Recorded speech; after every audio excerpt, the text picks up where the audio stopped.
ఎట్లున్నారు? మస్తున్నారులే, మస్తు రోజులైంది కదా ముచ్చట్లు చెప్పుకొని. అందుకే గీయాలి సంది వార్తాపత్రికల ముచ్చటతో పాటు సోషల్ మీడియాలో వైరల్ అయ్యే వార్తలు పెట్టుకొని మీ ముందుకు మళ్ళీ వచ్చేసిన. మరి గియాల గింతకి వార్తాపత్రికలో ముచ్చట్లు తెలుసుకునే ముందు గియాల మొదటి రోజు కొంచెం ఆలస్యమైంది. రేపటి నుంచి మాత్రం ఇంటి ముందుకు వచ్చేస్తా. ఇక చూస్తే ఇగో ఈ నెల రోజుల పాలనలో మస్తు సంతృప్తి ఇచ్చింది. ప్రజల ఆకాంక్షలన్నీ నెరవేర్చినాం. ప్రజాపాలకులకు కాదు, ప్రజల సేవకులమని మస్తు ఎమోషనల్ అయిపోయిందట రేవంత్ రెడ్డి. ఎందుకంటే నెల రోజుల పాలనను పూర్తి చేసుకున్నాడు కాబట్టి. తప్పంతా మారే మస్తు తప్పు చేసినాం. ఈ తప్పు చేయకుండా ఉండాల్సింది. ఇంకా తప్పు చేయకుండా ఉంటే మళ్ళా గెలిచేటోళ్ళ పశ్చాత్తాపంలో ఉన్నాడట కేటీఆర్ సార్. ఇక ధర్మం విలువలను చెప్పండి బాబు, సంబంధ బాంధవ్యాలను పెంచండి బాబు అంటే వినిపించుకోకుండా ఫాస్ట్ గా ఉంటుంటే ఇక ఆడపిల్లలను కామాంధులతో కామం నిండిన కళ్ళతో చూసే మృగాలు ఎక్కువైపోయినాయట. ఆ మృగాలను ఏం చేయాలో చట్టాలను కఠినతరం చేస్తే అపగీత చేస్తారని రోడ్డెక్కుతారు. కఠినతరం చేయకపోతే ఇట్లా ఆడపిల్లల మీద పడి పీకు తింటారు. ఇక దీంతో పాటు తెలంగాణ సెంటిమెంట్ మొదలైందట. సోనియమ్మ తెలంగాణలో దీని నుంచి పోటీ చేస్తుంది. తెలంగాణ మీద ఏమైనా ప్రేమ ఉందనుకో ఆమె మీద పోటీకి ఎవరు నిలబడకూడదు. ఇదేంటి పోటీకి ఎవరైనా నిలబడితే ఓడిపోయిద్దనా, లేకపోతే బిఆర్ఎస్ అదే గప్పటి టిఆర్ఎస్ సెంటిమెంట్ రాజకీయాలు చేసింది మేమెందుకు చేయకూడదనా? ఇక మోదీయా మజాక? మాల్దీవుల్లో 3 మంత్రులు పుష్పటకట. నోటికి వచ్చినట్టు వాగుంటే దేశంలోనే కాదు పరాయి దేశాల్లో కూడా భారత్ ను చూసి భయపడే పరిస్థితులు వచ్చినాయట. ఇక బడుగుకు కట్నంతో పాటు తులం బంగారం. అరే ఎవరిస్తారు అనుకుంటారా? రేవంత్ రెడ్డి సార్ ఈయనకి ఆలోచిస్తుండట. ఈ ఉచితాలేమో కానీ తలుసుకుంటే తెలంగాణ భవిష్యత్తు మీద మస్తు భయం అవుతుంది. గిట్లా మస్తు ముచ్చట్లున్నాయి. ఎవరిలో బండి సంజయ్ సార్ మస్తు గుస్సాయిండట. ఏమనుకుంటారు? ఓల్డ్ సిటీలో ప్రజాయాత్ర స్టార్ట్ చేసిన మేము భయపడేదా? ఇగో ఇట్లాంటి వాళ్ళని మస్తు చూసినాం. ఇక మళ్ళా బండి సంజయ్ రీబ్యాక్ చూపిస్తాను నేనేందో అన్నట్టుగా మాట్లాడిండట. ఇక ఆలస్యం చేయకుండా వార్తాపత్రికల ముచ్చట్ల మీద ఫస్ట్ వెలుగు. ఆర్థిక వ్యవస్థను సెట్ చేద్దాం. గాడిన పెట్టేందుకు రాష్ట్ర ప్రభుత్వం కసరత్తు. అప్పులు దుబారా ఖర్చులు తగ్గించాలని నిర్ణయం. తక్కువ వడ్డీకి దొరికే లోన్ల వైపు మొగ్గు. సొంతంగా నిధులు సమకూర్చుకోవడం పైన ఫోకస్. ఫైనాన్షియల్ ఎక్స్పర్ట్ సలహాలు సూచనలతో ముందుకు. ఇప్పటికే ఆర్బీఐ మాజీ గవర్నర్ రఘురాం రాజన్ తో సీఎం రేవంత్ బట్టి విక్రమార్క భేటీ. వచ్చే బడ్జెట్ ఉన్నట్లు రూపొందించాలని అధికారులకు ఆదేశం. మొత్తానికి ఇక చేతులు కావాలంటే ఆకులు పట్టుకుంది బీఆర్ఎస్ ప్రభుత్వం. కానీ అప్పులు చేసి ఇక తిప్పలు పడి పథకాల పేరుతోటి ప్రజల్లోకి వెళ్ళి అస్తావ్యస్తమైంది. కాబట్టి ఈసారి గట్ల కాకుండా ఉండేందుకు రేవంత్ రెడ్డి సారు ప్రణాళికలు చేస్తున్నట్టు. సారు ఎన్ని ప్రణాళికలు చేసినా గుర్తుపెట్టుకో, ప్రజలకు ఉపాధి కల్పించాలి కానీ ఉచితాలకు అలవాటు చేయొద్దు. ఉచితాలకు అలవాటు చేస్తే రాష్ట్ర అభివృద్ధి ఏమో కానీ ఇంట్లో ఉన్న వాళ్ళ పరిస్థితి కూడా అగమ్య గోచరం లేదు. ఉచితంగా వచ్చి తిని కూర్చుంటే ఎట్టుంటుంది చెప్పు? ఒకటి బద్దకస్తులు అవుతారు, లేకపోతే ఇక మైండ్ క్రిమినల్ గా మారే అవకాశం ఉంటుంది. పని పాఠాలు ఏం చేస్తాడు? ఇక అందుకని అవి కాకుండా ఉపాధి కల్పించే వైపు అడుగులు ముందుకు వేయించినవనుకో తెలంగాణ యువత ఉవ్వెత్తున ఎగసిపడి ముందుకెళ్ళడమే కాదు తెలంగాణ అభివృద్ధికి వాళ్ళు కూడా దోహదపడతారు. కాబట్టి దాని విధంగా చేయాలి. చూడాలి మరి ఆర్థిక వ్యవస్థని గాడిలో పెట్టడం సాధ్యమైందా? ఎందుకంటే ఆల్రెడీ 4 లక్షల కోట్ల అప్పుల కుప్ప. ఇప్పటికే ఆర్టీసీ ఉచితం 2500, 500కే గ్యాస్, 4000 పింఛను, 6000 పింఛను, ఇప్పుడు తులం బంగారం, ఇంకో 2 కొత్త పథకాలు. ఇవన్నీ కలిపితే ఇంత లేదనుకున్నా ఇంకా నుంచి 72 నుంచి 80 కోట్ల ఖర్చు ఎక్కువ అవుతుంది. ఇక రైతు బంధు, నేను రుణమాఫీ ఇవన్నీ చెప్పకనే చెప్తున్నా. ఇవన్నీ కలిపితే ఇంకో 1 లక్ష కోట్లు అయితే మరి 1 లక్ష కోట్లకి ఇప్పుడున్న పరిస్థితిలో అభివృద్ధి మీద ఆదాయాన్ని తీసుకురావడం అంటే ఎంత కష్టమో మనందరికీ తెలిసిందే. మళ్ళీ అప్పు చేయాల్సిందే. మరి అప్పు చేయకుండా ముందుకు నడపడం అంటే ఏమైందా అనేది కొంచెం టెన్షన్. ఇగో సంఖ్యలు తెచ్చి స్వేచ్ఛను పంచడం, ప్రజల ఆకాంక్షలను నిజం చేస్తూ ముందుకు సాగుతున్నాం. సీఎం రేవంత్ పాలకులం కాదు సేవకులం అన్న మాట నిలబెట్టుకుంటున్నా. రేవంత్ అన్నగా నన్ను జనం గుండెల్లో పెట్టుకున్నారు. నెల రోజుల పాలన పూర్తిని కొత్త అనుభూతిని ఇచ్చిందట సీఎం. దీనికి సంబంధించి మిగిలిన పత్రికల్లో కూడా ఏమొచ్చింది రోజుదా. మొత్తానికి రేవంత్ రెడ్డి ముఖ్యమంత్రి అనే దానికంటే రేవంత్ అన్న జనాలు గుండెల్లో పెట్టుకున్నారు. ఇక మేము పాలకులం కాదు, మీ సేవకులమే, మేము సేవ చేయడానికి వచ్చినా. కాబట్టి ఈ నెల రోజులు సీఎం గా మస్తు సంతృప్తి ఇచ్చిందన్నాడట. దీనికి సంబంధించి దిశలో గుండెల్లో పెట్టుకున్నారు, గుర్తుండేలా పనిచేస్తా. నెల రోజుల ప్రస్థానం తృప్తినిచ్చింది. సంఖ్యలను పెంచుతూ స్వేచ్ఛను పంచుతూ ప్రజల ఆకాంక్షలను నిజం చేస్తూ ఉజ్వల భవిత వైపు అడుగులేస్తూ నెల రోజుల పాలనపై సీఎం రేవంత్ రెడ్డి ట్వీట్. తెలంగాణ ముఖ్యమంత్రిగా బాధ్యతలు తీసుకొని నెల రోజులు పూర్తయిన సందర్భంగా సీఎం రేవంత్ ఎక్స్ వేదికగా తన అనుభవాన్ని పంచుకున్నారు. రేవంత్ అన్నగా నన్ను గుండెల్లో పెట్టుకున్న తెలంగాణ గుండెల్లో శాశ్వతంగా నిలిచిపోయేలా ఇక ముందు కూడా నా బాధ్యత నిర్వర్తిస్తా. సంఖ్యలను తెంచి స్వేచ్ఛను పంచి జనం ఆకాంక్షలను నిజం చేస్తూ సాగిన ఈ నెల రోజుల ప్రస్థానం తృప్తినిచ్చింది అంటున్న పేర్కొన్నారు. ఇక ఆంధ్రజ్యోతిలో కూడా ఏమిచ్చిండ్రు ఈయన ట్విట్ గురించి నెల రోజుల పాలనలో తృప్తి సీఎం రేవంత్ రెడ్డి. ఇక ఈనాడులో గ్యారంటీలే ప్రాధాన్యాలు నెల రోజుల నడక ఉజ్వల భవిత వైపు. దిశలో ఏం రాసిండ్రు దీనికి సంబంధించి ఇప్పుడు దిశ చెప్పిన కదా ఆదాబ్లో చూద్దాం. ఇక ఆదాబ్లో ఏమన్నా రేవంత్ అన్న ట్విట్ గురించి రాయలేదు. ఇక ఆదాబ్లో అయితే రేవంత్ అన్న ట్విట్ గురించి అయితే ఏం రాయలేదు. ఏదేమైనా కానీ ఈ నెల రోజుల్లో చేసిన పనులకు మస్తు తృప్తి ఉందని, ఇక ముందు కూడా సేవకుల్లాగా చేసుకుంటామని చెప్పిండ్రు. సరే, అన్నిటికంటే ఇక్కడ సంతోషం ఏంటంటే ఉద్యోగులకు పెన్షనర్లకు ఫస్ట్ వీక్ లోనే పైసలు పడిపోయాయి. అందరు మాత్రం మస్తు సంతోషంగా ఉన్నారు. ఆటో అన్నలు మాత్రం బాధపడతాను. ఈ మధ్య ఒక పోరాడు ఆత్మహత్య కూడా చేసుకున్నాడు. ఇక బస్సులో ఉచితం అనే దాంతో కొత్త సమస్యలు అయితే వస్తున్నాయి. కండక్టర్ అన్నారు కూడా సీట్ల మీద నుంచి నడిచిపోయి జుట్టు పట్టుకున్న ఆడవాళ్ళు ఏం చేయాలో అర్థం కాని స్థితిలో ఉన్నారు. ఇక ఉచితాలకు సంబంధించి 6 గ్యారెంటీ పథకాలకు అప్లై చేసుకోవడంలో జనాలు బిజీగా ఉన్నారు. ఇక ఈ ఉచితాలలోనే ప్రజల మైండ్ సెట్ ఉంది తప్ప అసలు ఏం జరుగుతుందని ఆలోచించట్లేదు. ఇచ్చిన హామీలను నెరవేర్చుకొని తెలంగాణ ప్రజలు ముఖ్యమంత్రి అంటే రేవంత్ రెడ్డి లా ఉండాలి కదా అని అనిపించుకోవడానికి ప్రయత్నాలు అయితే చేస్తారు. ఈ నెల రోజుల్లో 9.5 సంవత్సరాలలో కేసీఆర్ సార్ ఇప్పుడే వచ్చిన రాష్ట్రం అని చెప్పింది. అలాంటప్పుడు నెల రోజుల పాలనలో పూర్తి విమర్శ లేకపోతే పూర్తి సంతృప్తి అనేది అయితే కరెక్ట్ కాదు. కాకపోతే అన్నిటికంటే చాలా సంతోషపడేది ఏంటంటే ఉద్యోగస్తులకు పెన్షనర్లకు మొదటి వారంలోనే పైసలు పడతాం. ఇదైతే కొంచెం బాగుంది. అన్ని బాగున్నాయి రేవంత్ అన్న. కొంచెం ఉచితాలే తగ్గించి ఉపాధి వైపు అడుగులు వేస్తే బాగుంటది. ఇక ఇంకా ఏం ఉచిత పథకాలు ఇవ్వాలి అని ఆలోచించే బదులు ఉద్యోగాల రూపకల్పనకు ఎలాంటి ప్రణాళికలు వేయాలి, ఎన్ని ఖాళీలు ఉన్నాయనే దిశగా అడుగులు వేసినాం అనుకో కొంచెం బాగుంటది అనేది యువత ఆకాంక్ష. దాని మీద కూడా ఒక దృష్టి అయితే పెట్టు. ఇక దీంతో పాటు వెలుగులో నెక్స్ట్ ఆర్టికల్ చూస్తే సిట్టింగ్ ఎమ్మెల్యేలను మారుస్తే బాగుండేది. బంధు పథకాల ప్రభావం పార్టీపై పడింది. ఒకరికి సాయం అందితే మరొకరు ఈర్ష్యపడేలా సమాజం తయారైంది. నెల రోజుల్లోనే కాంగ్రెస్ అప్రతిష్ట మూటగట్టుకుంది. లోక్సభ ఎన్నికల్లో త్రిముఖ పోటీ. బీఆర్ఎస్ కే లాభం. బీఆర్ఎస్ వర్కింగ్ ప్రెసిడెంట్ కేటీఆర్ చింత చచ్చిన పులుపు చావాలని చూసిందా గట్టుంది కేటీఆర్ సార్. అయ్యో తప్పు చేసిన వెంట ఇక సరిదిద్దుకోవాల్సిందే. ఇగో ఈ జనాలు ఫుల్లు పోతు జనాలు. తెలంగాణ ప్రజలు ఒకప్పుడు ఏమో గుండెల్లో పెట్టుకునేటోళ్ళు వాళ్ళు చేయబట్టే ఈ రోజు మేము ఇక్కడ రాకుండా మీ అభిమానం అని చెప్పిన కేటీఆర్ సార్ ఇప్పుడు కుళ్ళుకుంటారట. ఒకరికి ఇస్తే పక్కన వాళ్ళు కుళ్ళుకొని ఈర్ష్యపడి ఇగో మా పక్కింటోడికి ఇచ్చింది మాకేయలేదా దానికి మేము ఓటేసేదని మీరు ఓటేయలేదట. అబ్బాబ్బా ఏం చెప్పినావు. ఇక త్రిముఖ పోటీ ఉంటది దాంట్లో మేమే గెలిచేదట. ఇది కదా సింత వచ్చిన పులుపు సావదని సామెతతో పోలుస్తారు. ఇక్కడ దాకా జరిగింది. ఇప్పటికైనా తప్పు చేసినాం అని ఒప్పుకున్నాక ఈ పథకాలు అనేవి ప్రజలను ప్రలోభ పెట్టవు అని తెలుసుకున్న తర్వాత ఇప్పటికైనా వాస్తవాలు మాట్లాడితే మంచిగా ఉంటది కదన్న. ఆమ్యాలు తీసుకోకుండా ఉండడం. మీ పార్టీ నాయకులే పథకాలకు సంబంధించి ఆళ్ళు ఇచ్చుకోవడం, ఎమ్మెల్యేలకు విచ్చలవిడ స్వేచ్ఛ ఇచ్చి అధికారులను బందీకాలలో పెట్టడం, తెలంగాణ ప్రజలకు ప్రగతి భవన్ కంచెలను అడ్డుపెట్టి రాకుండా చేయడం, ఇవన్నీ కదా మీ పాలన. ఈ 9.5 ఏళ్లలోకి పశ్చాత్తాపం ఎప్పుడైనా కనిపించిందా? పదవి పోతే తప్ప పశ్చాత్తాపం రాదట. గట్టుంది రాజకీయ నాయకుల పరిస్థితి. కేటీఆర్ అన్న త్రిముఖ పోరు ఏమో గాని జుట్లు పట్టుకొని ప్రగతి భవన్ లో ప్రగతి భవన్ ఖాళీ చేసేసాడు కదా. అదే మరి ఎక్కడ తెలంగాణ భవన్ లో జుట్లు పట్టుకొని కొట్టుకుంటామట మాజీలు. ముందు పార్టీలో సమన్వయం పెంచుకుంటే తప్ప ప్రజల్లోకి వెళ్లే పరిస్థితి లేదు. ఇక పార్లమెంటు ఎలక్షన్స్ కి సంబంధించి బీఆర్ఎస్ పార్టీ మాట్లాడదంతా మేకపోతు గాంభీర్యమే అంటున్నారు.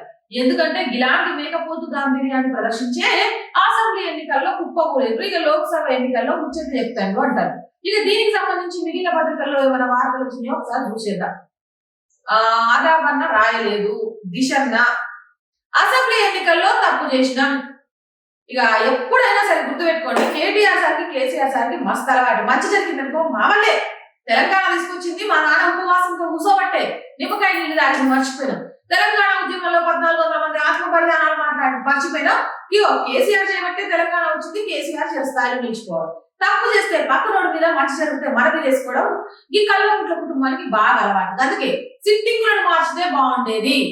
వీళ్ళు ఏ తప్పు చేయలే, వాటిని సిట్టింగ్ ఎమ్మెల్యేలు చేయబట్టే తప్పులన్నీ జరిగినాయి. అసలు సిట్టింగ్ ఎమ్మెల్యేలు తప్పు చేయడానికి మీరు కదా కారణం. పథకాలు అనేది దారిద్ర్య రేఖకు దిగువనున్న వాళ్ళను దిగువనున్న వాళ్ళకు అధికారులు ఇవ్వాలి అనే విషయాన్ని పక్కన పెట్టి ఎమ్మెల్యే ఇదిగో ఈ పథకమా మీరు చేయండి, ఈ పథకం పేరుతో ఓట్లు వచ్చేలాగా చూడండి అని వాళ్ళని ఎగదోషి అయ్యో మా ఎమ్మెల్యే తప్పు చేస్తాడు, మా ఎమ్మెల్యే అవినీతి చేస్తాడంటే వాళ్ళ మీద చర్యలు తీసుకోకుండా ఆడకూతులు నడి రోడ్డు మీదకి వచ్చి ఎమ్మెల్యేల గురించి చెప్తాంటే ఎక్కడో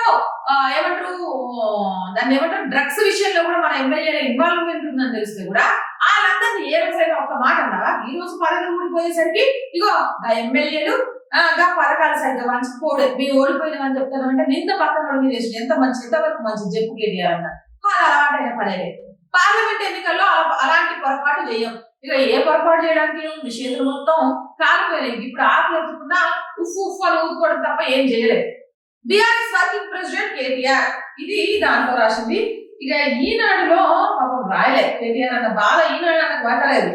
ఆంధ్రజ్యోతి అన్న నువ్వన్న రాష్ట్రం కొత్త జిల్లాలను రద్దు చేస్తే ప్రజలు ఊరుకుంటారు, రోడ్డుపైకి వచ్చి ఆందోళన చేస్తారు. అరే ఆందోళన, నిరసన, ఉద్యమం ఇవన్నీ తెలంగాణలో అప్పటి బీఆర్ఎస్ ప్రభుత్వం మట్టి కనిపించేసింది కదన్నా. అయ్యో మన దాకా వస్తే మాత్రం ఇవన్నీ గుర్తొస్తున్నాయా? ఇప్పుడు ఉద్యమాలు, నిరసనలు. మనకి 9.5 ఏళ్లలో ధర్నాశాలను కూడా క్లోజ్ చేసిన మనం ఏమనాలి? మనం చేస్తే సంసారం, ఎదురు చేస్తే ఇంకేదోనట. కాంగ్రెస్ ఎమ్మెల్యేలకు మొదలైన నిరసనలు, నెల రోజుల్లోనే రాష్ట్ర సర్కారుకు అప్రతిష్ట. అంతే ఇక ఏదో ఒకటి మాట్లాడుతూ ఉండాలా. 9.5 ఏళ్లలో వీళ్ళు అప్రతిష్ట మూట కట్టుకోలే కానీ నెల రోజుల్లో కాంగ్రెస్ వాళ్ళు కట్టుకున్నారట. హలో ఇప్పుడే కదా మొదలైంది, ఈ లెవెల్లో దూకుడు ఎందుకు అని జనాలు అంటారు.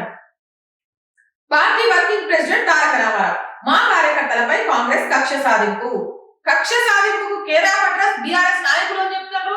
ఇప్పటికీ కూడా పదవి పోయినాక కూడా చాలా వరకు దందాలు, రౌడీ రాజకీయాలు చేస్తూనే ఉన్నారట. సోషల్ మీడియాలో చర్చలు నడుస్తూనే ఉన్నాయి. లోక్సభ ఎన్నికల్లో సత్తా చాటుతాం హరీష్. ఇక లోక్సభ ఎన్నికల్లో సత్తా చాటడానికి మళ్ళీ మా కోసం అల్లుడు నడుము బిగిస్తానంటున్నాడు. ఏం బిగిస్తే ఏం లాభం, అసలు విషయం ఉండాలి కదా అంటారు జనాలు. ఇక గివి కాక వెలుగులో వచ్చిన ఇంకో ముచ్చట ఏంది? ఏప్రిల్ లేదా మేలో టెట్ ప్రపోజల్స్ రెడీ చేస్తున్న స్కూల్ ఎడ్యుకేషన్ ఆఫీసర్లు. అప్పుడు టెట్ కోసం మస్తు మంది ఎదురు చూస్తారు. టీచర్ల ప్రమోషన్స్ కి టెట్ క్వాలిఫై తప్పనిసరి. వచ్చే 3 నెలల్లో స్కూల్ ఎగ్జామ్. ఎన్నికల డ్యూటీలో వాళ్ళు బిజీ. టీచర్లకు ఇబ్బంది లేకుండా సమ్మర్ లో పరీక్ష పెట్టాలని సర్కారు యోచన. చివరిసారిగా గత ఏడాది సెప్టెంబర్ లో మెగా డిఎస్పీ నేపథ్యంలో మరోసారి నిర్వహించాలని ప్లాన్. ఇగో ఇంకో విషయం చెప్తున్నా, జర భద్రంగినండి. అబ్బా తలనొప్పి లేస్తుంది, యాంటీబయాటిక్ వేసుకున్నారా? అయ్యో కడుపు నొప్పి ఉంది, యాంటీబయాటిక్ వేసుకున్నారా? హాస్పిటల్కి వెళ్ళి సారు జ్వరము దగ్గు అస్సలు తగ్గట్లేదు అంటే యాంటీబయాటిక్స్ ఇస్తున్నారా? వీటితో జర భద్రం. అడ్డగోలుగా యాంటీబయాటిక్స్ వాడుతున్నారట. దీని వల్ల చాలా పెద్ద పెను ప్రమాదం రాబోతోందట. చూడండి, ఉస్మానియా సహా దేశంలోని 20 దవాఖానాలో ఎన్సిడిసి సర్వే 6% మంది పేషెంట్లకి డయాగ్నోసిస్, 94% మందికి అంచనాలతోనే యాంటీబయాటిక్స్ రాస్తున్న డాక్టర్లు. విచ్చలవిడి వాడకం ప్రమాదకరమని హెచ్చరిస్తున్న నిపుణులు. కాబట్టి మీ రోగానికి యాంటీబయాటిక్స్ ఒక్కటే మీ రోగాన్ని తగ్గించో గుర్తుపెట్టుకోండి. ఇట్లా ఎమ్మటే ఉపశమనం ఇస్తోంది అంటే దానికి ఖచ్చితమైన సైడ్ ఎఫెక్ట్ ఉంటుంది. అది ఈ రోజు కాకపోయినా రేపు మీ ఆరోగ్యం మీద ప్రభావం చూపుతుంది. కాబట్టి మందులు వాడేటప్పుడు జర భద్రంగా ఉండండి. డాక్టర్ రాసిన మందుల గురించి మీకు ఏమైనా డౌట్ ఉంటే నిలదీసి అడగండి, భయమేం లేదు. ఇక డాక్టర్లు అంటే దేవుళ్ళ తర్వాత దేవుళ్ళు అంటారు. మనకు ఎన్ని డౌట్ ఉన్నా చెప్పాల్సిన ఆస్కారం వాళ్ళకి ఉంటుంది. కాబట్టి యాంటీబయాటిక్స్ ఎందుకు రాస్తున్నారు, ఇంత పవర్ఫుల్ ఎందుకు రాస్తున్నారు, ఇవి ప్లేస్ లో ఇంత పవర్ఫుల్ లేకుండా ఏమైనా వాడచ్చా, ఇవి వాడటం వల్ల బాడీలో ఇంకేమైనా ఆర్గాన్స్ మీద ప్రభావం పడతాయి, ఇలాంటి క్వశ్చన్లు వేయడం మొదలుపెట్టిందనుకో ఏ డాక్టర్ కూడా పవర్ఫుల్ మందులు ఇలాంటి యాంటీబయాటిక్స్ రానుకుంటారు. వాటికి అయితే జర భద్రం అంట. డాక్టర్ సార్ విన్నారు కదా, మీరు కూడా గియాల ఉపశమనం కోసం రేపు పెను ప్రమాదాన్ని మాత్రం తీసుకురావద్దని కోరుకుంటున్నాను. అయోధ్య వేడుకలు దేశమంతా గ్రామాల్లోనూ భారీ స్క్రీన్ల ఏర్పాటుకు బీజేపీ సన్నాహాలు. ఈ నెల 16 నుంచి పూజలు ప్రారంభం, 14 నుంచి 22 వరకు అమృత్ మహోత్సవ్ కార్యక్రమాలు. మొత్తానికి అయోధ్యలో రాముల వారి విగ్రహ ప్రతిష్ఠ కోసం దేశవ్యాప్తంగా కాదు ప్రపంచంలోని అనేక దేశాలు కూడా ఎదురు చూస్తున్నాయి. ఇక ఆ రోజు ఏ రోజైతే ఆ విగ్రహ ప్రతిష్ఠ జరుగుతుందో ఆ రోజు కంటే ముందు నుంచి 16వ తారీఖు నుంచి అక్కడ జరిగే పూజలకు సంబంధించి, అలాగే మోదీ చేసిన నినాదాలు, ప్రతి మీ దగ్గరలో ఉన్న ప్రతి ఆలయాన్ని కూడా శుభ్రం చేసుకోండి, ప్రతి ఇంట్లో 5 దీపాలు వెలిగించండి, రామనామ జపం చేయండి అని నిజంగా కూడా రామనామ జపం చేయాలి. ఎందుకంటే రామరాజ్యం రావాలి. రామరాజ్యం గురించి ఇక మనందరికీ తెలుసు. ఇప్పుడు అది చెప్పుకుంటూ పోయినాం అనుకో అదే సరిపోయింది. ఎందుకంటే ఎంత చెప్పినా తరగనిది కాబట్టి అందరూ ఆ ప్రపంచంలోని అన్ని దేశాల వాళ్ళు ఎదురు చూస్తున్న ఈ రాముల వారి విగ్రహ ప్రతిష్ట ప్రతి గ్రామాల్లో పెద్ద స్క్రీన్ ఏర్పాటు చేసి అవన్నీ మనం అక్కడే ఉండి వీక్షిస్తున్నట్టుగా కలిగించేందుకు అన్ని రకాల సన్నాహాలను చేస్తాడట. ఆస్తి కోసం భార్యతో కలిసి తల్లిని చంపిన కొడుకు. ఏడపోతుంది సమాజం, ఎక్కడ వెళ్ళిపోతాం? సిగ్గుపడతాం ఇలాంటి వార్తలు చదవాలంటే. ఒక్కోసారి బాధ అనిపిస్తుంది. ఏడిపోతున్నాం మనం సమాజంలో. ఆస్తి కోసం తండ్రిని చంపుతాం, ఆస్తి కోసం తల్లిని చంపుతాం, తీసుకెళ్లి అనాథాశ్రమంలో వదిలేస్తాం. వాళ్ళు మన కోసంగా ఆస్తులు కూడా పెట్టడానికి ఎంత కష్టపడ్డారు. వాళ్ళు మనం చిన్నగా ఉన్నప్పుడు ఏం చూసుకున్నారు, మనం వాళ్ళు వయసుకు వచ్చినాక ఏం చూసుకోవాలనేది వదిలిపెట్టి పైసల కోసం ప్రాణాలు తీస్తాను. మనిషి సృష్టించిన పైసలే ఈ రోజు ఆ మనిషి ప్రాణాలు పోవడానికి కారణం అవుతుందంటే సమాజం ఎట్టిపోతుంది, విలువలు ఎట్టిపోతున్నాయో అర్థం కావట్లేదు. ఇక మాల్దీవ్ మంత్రుల చిల్లర కామెంట్, మోదీయా మజాక. ఈ మాట ఖచ్చితంగా చెప్పాల్సిన అవసరం ఉంది. ఎందుకు అనంటే మోదీ గురించి, భారతదేశం గురించి లక్షద్వీప్ లో మోడీ చేసిన పర్యటన చూసినాం కదా. ఆ ఫొటోస్ చూస్తుంటే అబ్బబ్బబ్బబ్బా ఎంత బాగున్నాయంటే, ఆయన అక్కడ శంకుస్థాపన చేసిన 1500 కోట్ల కార్యక్రమాలను మర్చిపోయి మోదీ ఫొటోస్ మాత్రమే సోషల్ మీడియాలో వైరల్ అయ్యే విధంగా అది ఎంత మంచి పర్యాటక ప్రాంతమా, బాగా మనం పోలేకపోయినామా అనుకునేలాగా లక్షద్వీప్ లో గురించి చెప్పేసరికి ఇక మాల్దీవ్ లో ఉన్న మంత్రులకు గాలి ఇష్టం వచ్చినట్టు కామెంట్ పెట్టారు. దా కామెంట్లకు ఎమ్మటే భారత్ తో పెట్టుకుంటే ఎట్టుంటది, పదవులు ఊడిపోయి పక్కకైంది. కావాలంటే సౌత్ చూడండి. మాల్దీవ్స్ మంత్రుల చిల్లర కామెంట్, లక్షద్వీప్ లో మోదీ పర్యటనపై ఆకాశం. టూరిజం లో తమతో పోటీ పడలేదంటూ కించపరిచేలా ట్వీట్లు, మండిపడ్డ సెలబ్రిటీలు, నెటిజన్స్. మాల్దీవ్స్ టూర్లను రద్దు చేసుకుంటున్నట్టు పోస్టులు, 8,000కు పైగా హోటల్ బుకింగ్స్, 2,500కు పైగా ఫ్లైట్ టికెట్స్ క్యాన్సిల్. దిగొచ్చిన మాల్దీవ్ సర్కార్ 3 మంత్రులను తొలగించినట్టు ప్రకటన. శబాష్. మన దేశం గురించి, మన దేశ ప్రజల గురించి, మన దేశ గౌరవం గురించి ఎవరైనా సరే తప్పుగా మాట్లాడితే ఆ తల వంచేదే లేదు, తల దించుకునేలా చేస్తామని చూపించిన ఈ ఎవరైతే 8,000కు పైగా హోటల్ బుకింగ్స్ క్యాన్సిల్ చేసుకున్నారో, 2,500కు పైగా ఫ్లైట్ టికెట్స్ క్యాన్సిల్ చేసుకున్నారో వాళ్ళందరికీ కూడా చప్పట్లు కొట్టి అభినందనలు చెప్తున్నాం. ఇట్నే ఉండాలా మన దేశం.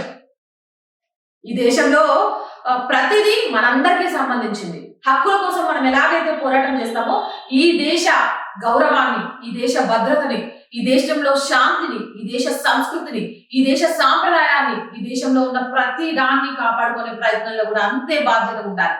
ఎవరైనా నోటికొచ్చినట్టు మాట్లాడారో తాట తీస్తా అనేలా ఉండాలి. దెబ్బకు మాల్దీవ్ భయం ఏర్పడి ఇక 3 మంత్రులను నోటికొచ్చినట్టు మాట్లాడిన 3ని సస్పెండ్ చేసేసిందట. ఎందుకు అనంటే భారతదేశం లేకపోతే ఇక్కడ నుంచి ఆడికి వెళ్ళి షూటింగ్స్ కానీ, లేకపోతే టూరిజం కోసం వెళ్లే వాళ్ళు కానీ, లేకపోతే ఆర్థిక పరిస్థితి ఎలా చిన్న భిన్నమైందో తెలుసు. ఈ రోజు ప్రపంచంలో ఏ దేశాలైనా భారత్ పెట్టుకోవాలంటే భయపడిపోతున్నాయి, గడగడ వణుకుతున్నాయి. ఇలా భారత్ ని అగ్రస్థానంలో నిలబెట్టడానికి ప్రయత్నం చేస్తున్న మోదీ సార్ ఏమన్నా మీకు థ్యాంక్ యూ అని చెప్పాలా నిజంగా కూడా. ఎందుకంటే మంచిని మెచ్చుకోవాలా, చెడుని విమర్శించాలా. విమర్శించడం పనిగా పెట్టుకోకూడదు. కొన్ని సందర్భాలలో అభినందనలు మంచి స్ఫూర్తినిస్తాయట ముందుకెళ్ళడానికి. నాకైతే లక్షద్వీప్ టూరిజానికి సంబంధించి 70 ఏళ్ల వయసులో మోదీ చేసిన సాహసం కానీ, లేకపోతే వాటి అందాలను ప్రజలకు తెలియజేసే ప్రయత్నం కానీ గొప్ప విషయంగానే అనిపించింది. మరి మీకేమనిపించింది అనేది కూడా కింద కామెంట్లలో చెప్పండి. ఇక గివి వెలుగంగలో పేపర్లు అయితే ఇక ఆంధ్రజ్యోతి అన్న విషయానికి వస్తే, మనోళ్ళే చంపేస్తున్నారా? విదేశాల్లో వరుసగా భారత్ శత్రువుల హతం, భారత గడ్డపై ఉగ్ర చర్యలకు పాల్పడ్డవారు హతం. పాక్, కెనడా, యూకే, నేపాల్లో ఇలాంటి హత్యలు నిజర్ మృతి వెనుక భారత్ ప్రమేయంపై కెనడా ఆరోపణలు. ఈ తరహా హత్యలకు పెట్టింది పేరు ముజర్. మన కూడా అదే బాటలో నడుస్తుందన్న అనుమానాలు. పాక్ లో మత గురు అల్లామా మసూద్ దారుణ హత్య, ఇస్లామాబాద్ లో పట్ట పగల ఘటన, తుపాకీతో కాల్చి చంపిన దుండగులు. భారత వ్యతిరేకంగా మసూద్ పై ముద్ర. మొత్తానికి ఏదేమైనా ఎవరు చేస్తున్నారో గాని అదే అంటారు కదా, కనిపించని 4వ సింహం అని. ఇట్లా భారత్కు వ్యతిరేకంగా ఉన్న ఉగ్రవాదులు టప్పలేసిపోతారు. మస్తు అనిపిస్తుంది నాకు. ఇక ఎవరు చంపుతారు, ఎందుకు చంపుతారు అనేది పక్కన పెట్టేస్తే, దేశ భారతదేశానికి వ్యతిరేకంగా ఉన్న ఉగ్రవాదులంతా సస్తాను అంటే ఒక భారతీయురాలు అయితే నాకు సంతోషంగా ఉంది. మీకు ఎలా ఉందని చెప్పండి. అసలు ఈ పని రానే చేస్తుందా లేకపోతే ఇంకెవరైనా చేస్తారా? దీని వెనక ఉన్న మాస్టర్ మైండ్ ఎవరు అనే దాంట్లో ఇప్పుడు ప్రపంచ దేశాలు ఆలోచిస్తున్నాయి. ఎందుకంటే ప్రపంచ దేశాల్లో చాలా దేశాలు ఈ భారత సంపద మీద ఈ భారత సంస్కృతి మీద కన్నేసినాయి కదా. ఇక దీనికి వ్యతిరేకంగా ఉన్న ఉగ్రవాదులు వస్తుంటే వాళ్ళకి అయ్యో పాపం అనిపిస్తుంది కదా. ఎవరు చంపుతారు, ఎందుకు చంపుతారు అని తెలుసుకోవాలనుకుంటారట. ఎందుకు అర్థమవుతుంది కదా. వాళ్ళు ఎవరు ఎందుకు చంపుతున్నారో తెలుసుకుంటే వాళ్ళని కాపాడి భారత వ్యతిరేకంగా తయారు చేయొచ్చు. మొన్నటికి మొన్న అమెరికాలో ఒకళ్ళు లేడు పార్లమెంట్ లో అలకలోలం సృష్టిస్తారు చెప్పలే. ఇలాంటి వాళ్ళు లేచిపోవడంలో తప్పులేదు. ఎందుకు అనంటే గీల వల్ల ప్రపంచానికి ఉపయోగం లేదు. దేశాలను ప్రజలను భవిష్యత్తులో అంధకారం చేయాలని దృష్టిలో ఈ భూమి మీద బతికే హక్కే లేదు. ఇక ఎప్పుడైతే అవినీతి ఎక్కువ అవుతుందో, ఎప్పుడైతే ప్రపంచంలో అలజడి మొదలవుతుందో అప్పుడు నేను వస్తా ఖచ్చితంగా గట్ అన్నింటినీ ప్రక్షాళన చేస్తా అని చెప్తారు. గట్ల ఎవరో కానీ మస్తు ప్రక్షాళన చేస్తారు. మరి మీరేమనుకుంటారు? మనోళ్ళే చంపుతారా లేకపోతే మంది ఎవరైనా చంపుతారా? రా అనే దానికి ప్రమేయం ఉందా? ఇంకా కామెంట్ సెక్షన్ లో పెట్టుండ్రి. ఇక ఇందిరమ్మ ఇండ్ల నమూనాలు రెడీ. 3 డిజైన్లు రూపొందించిన గృహ నిర్మాణ శాఖ అధికారులు సర్కారు పరిశీలనలో నమూనాలు. వీటి ప్రకారం నిర్మిస్తేనే 5 లక్షలు, ప్రజాపాలనలో 25 లక్షల దరఖాస్తులు, అర్హులను తేల్చాక పథకం అమలు. సాహితీ ఇన్ఫ్రా మోసం 1800 కోట్లు. సిసిఎస్ ప్రత్యేక బృందంతో దర్యాప్తు జరుపుతాం. సాహితీ సంస్థ ఆస్తులను అటాక్ చేస్తాం.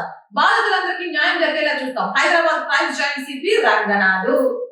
సాహితీ ఇన్ఫ్రా మోసం 1800 కోట్లట. దీన్ని సిసిఎస్ ప్రత్యేక బృందంతో దర్యాప్తు చేస్తారట. తప్పు చేస్తే బొక్కలో యేసుడే. ఇక దీనికి సంబంధించి చాలా సీరియస్ గా మేము ఏమంటారు యాక్షన్ తీసుకుంటాం. బాధితులకు అందరికీ న్యాయం జరిగేలా చేస్తామని సిపి రంగనాథ్ సారు ధైర్యం ఇచ్చిందట. ఇట్లా కన్స్ట్రక్షన్స్ పేరుతోటి కొంతమంది నాయకుల అండతోటి చాలా కంపెనీలు ఇట్లా పుట్టలకు వచ్చినాయి. ఈ పుట్టకొచ్చిన కంపెనీలన్నింటినీ పుట్టుకలతో తీస్తే తప్ప తెలంగాణలో భూములను, తెలంగాణ ప్రజలను, ఆస్తులను కూడా మనం కాపాడుకోలేము. కాబట్టి వీటన్నిటిని మొత్తం ఏర్లతో సహా తీసి పడేస్తేనే నిజంగా కూడా చాలా మంది ప్రజలకు న్యాయం జరుగుతుంది. సాహితీ విషయంలో ఏదైతే ఆంధ్రజ్యోతి అన్న రాష్ట్రంలో ఖచ్చితంగా కూడా ఆస్తులను అటాక్ చేసి బాధితులకు న్యాయం చేయాల్సిన అవసరం అయితే ఉంది. ఇగో ఇల్లు కొనుక్కోవాలి అనేది ప్రతి పేద మధ్యతరగతి కళ.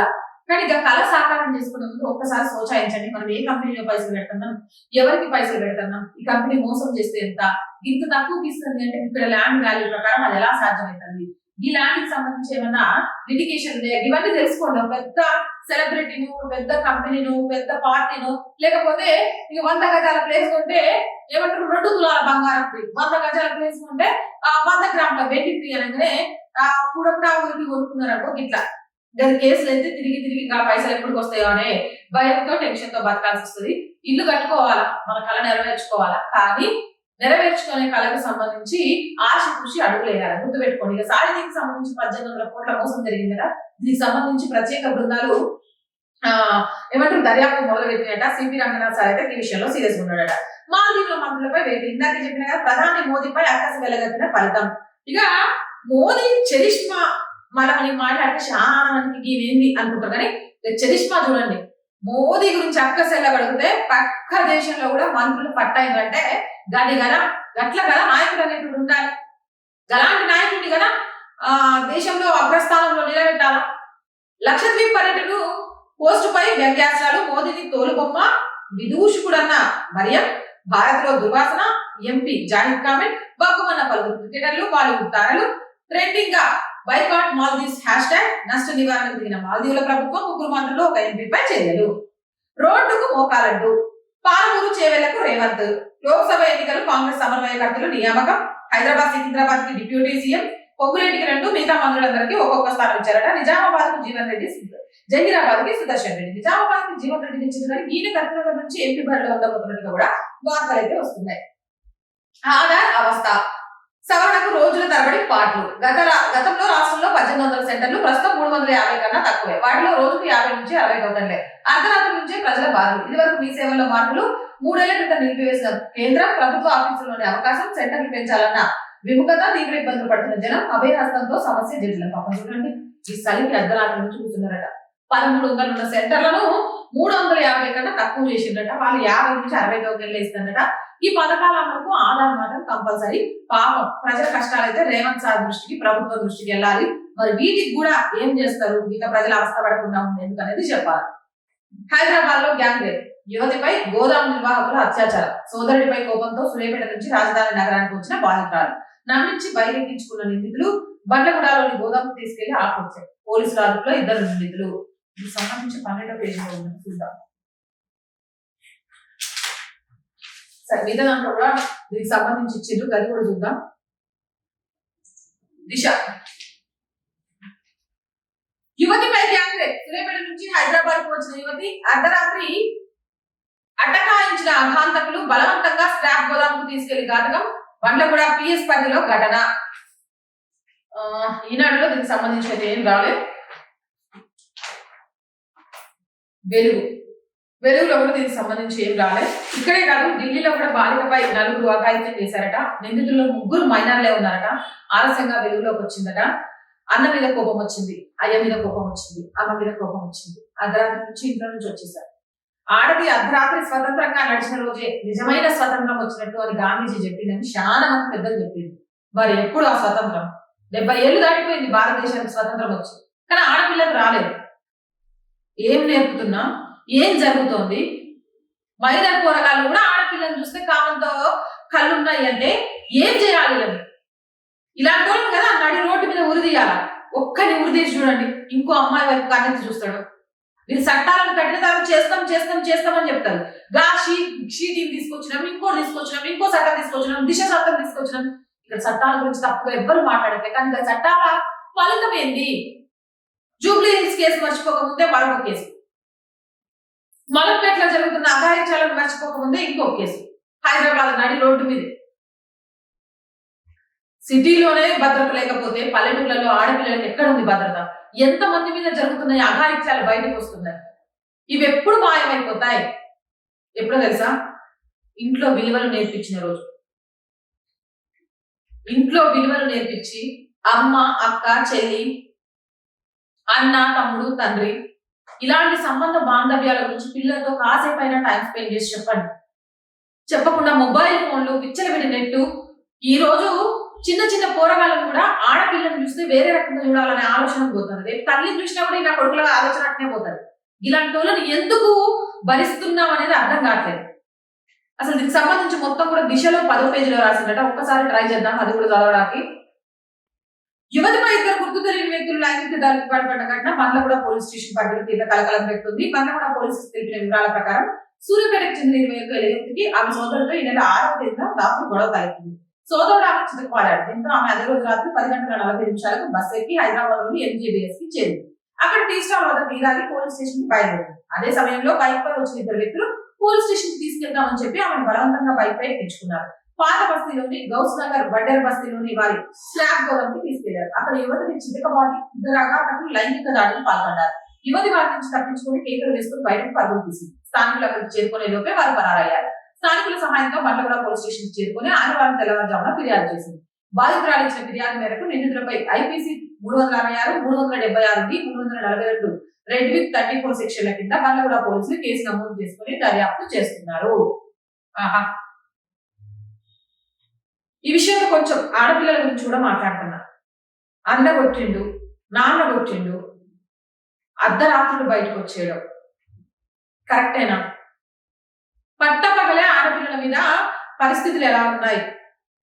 రోజు రోజుకి దేశంలో ఆడపిల్లలు ఎలా మాయమవుతున్నారు అనేది తెలిసి కూడా సూర్యాపేట నుంచి పోలీస్ కేసు పెట్టడానికి హైదరాబాద్కు వచ్చినవా? గట్టెట్టొచ్చినావు తల్లి. సహాయం చేస్తా అని చెప్పి ప్రాణాలు తీసే నా కొడుకులు రోడ్ల మీద తిరుగుతాను. ఏడ ఆడ దొరుకుద్దా అని ఎతికే కావంతులు ఎక్కువైపోయింది. ఎందుకు అనంటే కఠిన చట్టాలు తీసుకొస్తే ఉద్యమం చేస్తాం, ఆ చట్టాలు వెనక్కి పోయేలాగా చేస్తాం, విచ్చలవిడిగా మొదలవుతాం. ఇప్పుడెప్పుడో స్థానాలకు సమన్వయకర్తల నియామకం కాంగ్రెస్ జిల్లా కాంగ్రెస్ సర్కార్కి తిరుగుతున్న చర్యలు, ఇక కేటీఆర్ వ్యాఖ్యలు, యువ ఓటర్లకు ప్రాధాన్యం, బంగ్లా ప్రధాన పీఠం మళ్ళీ హసీనాదే, లక్షద్వీప్ పై మాల్దీవుల మంత్రుల అక్కసు, గంటకు 1731. ఇది గత ఏడాది ట్రాఫిక్ ఉల్లంఘన తీరు, జరిమానాలు విధిస్తున్న తగ్గని కేసులు, వాహనదారుల్లో కనిపించిన మార్పు ఎందుకు కనిపిస్తుంది? ఏముంది కట్టం శలానాలు 6 నెలల ఇంకా రాష్ట్ర ప్రభుత్వానికి పైసలకు అవసరమైన అనుకో 50% కట్టండి, 30% కట్టండి అంటది. మస్తు పైసలు మిగులుతాయి. ఇప్పుడు జరిమానాల గురించి ఆలోచించి ఊరుకుంటారా? ఎక్కడ కఠినతరం చేయాలి, ఎక్కడ వదిలేయాలి అనేది తెలియకుండా ప్రభుత్వాలు చేసే పనులు గిన్నే ఉంటాయి. చలానాలు మొత్తం తగ్గించదు కదా. నన్ను తిట్టుకునే వాళ్ళు ఉంటే తిట్టుకోండి, నేను అస్సలు ఫీల్ అవ్వ. కఠినంగా చలానాలు వసూలు చేస్తే ఈ రోజుకి ఈ పరిస్థితి వస్తుందా? భయపడిపోరు. అమ్మని అమ్మ 1000 రూపాయల చలానా కడితే కానీ బండి వదిలిపెట్టలేదు. అమ్మో ఇంకోసారికి తప్పు చేయకూడదు అనుకుంటే కదా మళ్ళీ తప్పు చేయకూడదు ఉండేది. ఏముందిలే ఇవాళ 1000 రూపాయల జరిమానా 6 నెలలు వేసరికి 100 రూపాయలు అయింది అనుకో, పోనీలే 6 నెలల తర్వాత అలాంటి 10 జరిమానాలు కదా 1000 రూపాయలు కట్టుకుందాం. ఇప్పుడైతే గురుకుదాం. పానాలు పోని పక్కన పడి పానాలు తీయని ట్రాఫిక్ ఉల్లంఘనలే జరగని, రోడ్డు మీద యాక్సిడెంట్ జరగని వాళ్ళకేంటి? అందుకే అంటారు కొన్ని చట్టాలు కఠినతరం చేస్తేనే బాగుంటది అని. ఇక దిశ, ఇది ఈనాటిలో అయితే దిశలో ఒకసారి ఏమేమి పేపర్స్ వచ్చాయి, ఏమేమి వార్తలు వచ్చాయి అనేది చూద్దాం. రైట్, ఇక దిశలో చూస్తే ఒకసారి గుండెల్లో పెట్టుకున్నారు, గుర్తుండేలా పనిచేస్తాం, భారత్ మాకు నమ్మకమైన మిత్ర దేశం, సిబిఐ చేసిన దక్కని ప్రాణం, మార్కెట్ లోకి మళ్ళీ మైక్రోసాఫ్ట్ యువతిపై గ్యాంగ్ రేప్, మా ఇంట్లో రాముడు పుట్టాలి, రాముడు పుట్టాలని చాలా మంది సిజరీలను పోస్ట్ పోన్ చేసుకుని 21వ తారీఖు విగ్రహ ప్రతిష్ట రోజు పెట్టుకుంటారట. ఇక ఇవి వార్తాపత్రికల ముచ్చటతో పాటు సోషల్ మీడియాలో వైరల్ అయితే వార్తలు మస్తు ముచ్చట తీసుకొని రేపు వస్తా, జ్ఞానికైతే వెళ్ళొస్తా. ఇట్లనే మీ అందరికీ ఈ కార్యక్రమాన్ని ఆదరించాలని కోరుకుంటున్నా. శనార్థి.